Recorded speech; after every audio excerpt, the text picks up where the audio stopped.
pled guilty today to 6 charges of violating the Uniform Code of Military Justice. Now, as part of the plea agreement, Scheller will resign his commission.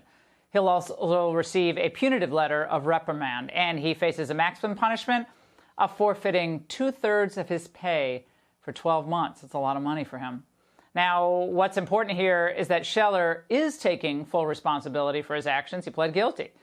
The same can't be said for the incompetent military leaders Scheller called out in the first place. Joining me now is Tony Busby, Lieutenant Colonel Scheller's attorney. Tony, the military judge is considering all of this overnight. What are you expecting from him in the way of punishment? I believe, based on what was presented today, that we're looking at a letter of reprimand, separation from the Marines, and likely a general discharge, but we're hoping for an honorable discharge. Like you said, Lieutenant Colonel Scheller took accountability, is basically being punished for speaking the truth. We wrangled and wrangled, as you might imagine, about whether we could so-called fight these charges, but the Lieutenant Colonel made the decision that he would be accountable for his actions. And we're all still wondering when the general officers will be accountable for their decisions that they made back in August of this year. Well, your client was also questioned by the judge over something completely unrelated to this case. Watch.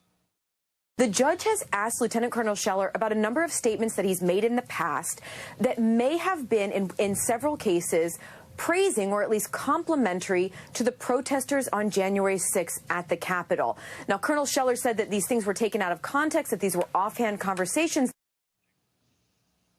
What? How was that in order? How was that relevant? How was that even possibly related to this conversation at all? Has nothing whatever to do with what we were trying to do there in court. That rabbit trail that the Marine Corps tried to run down ended up with nothing. Obviously, Lieutenant Colonel Scheller had nothing to do with any of that. The issue before the court now is what his punishment will be, and I'm expecting a letter of reprimand.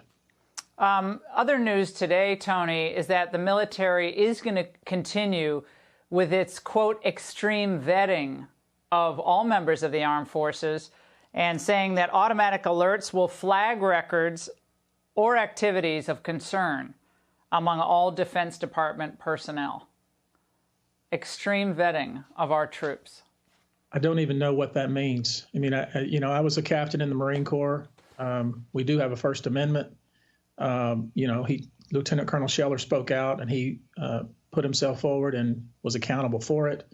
To suggest that sort of action, it makes me wonder why anybody would want to serve. The Marine Corps is strong. It's the best fighting force that's ever existed.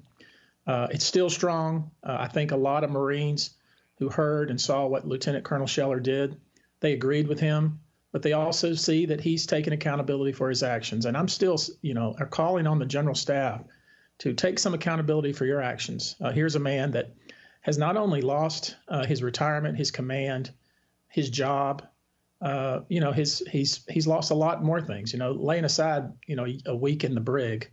This has been an emotional roller coaster for him, and for him to stand forward and accept his punishment like a honorable Marine says a lot about him.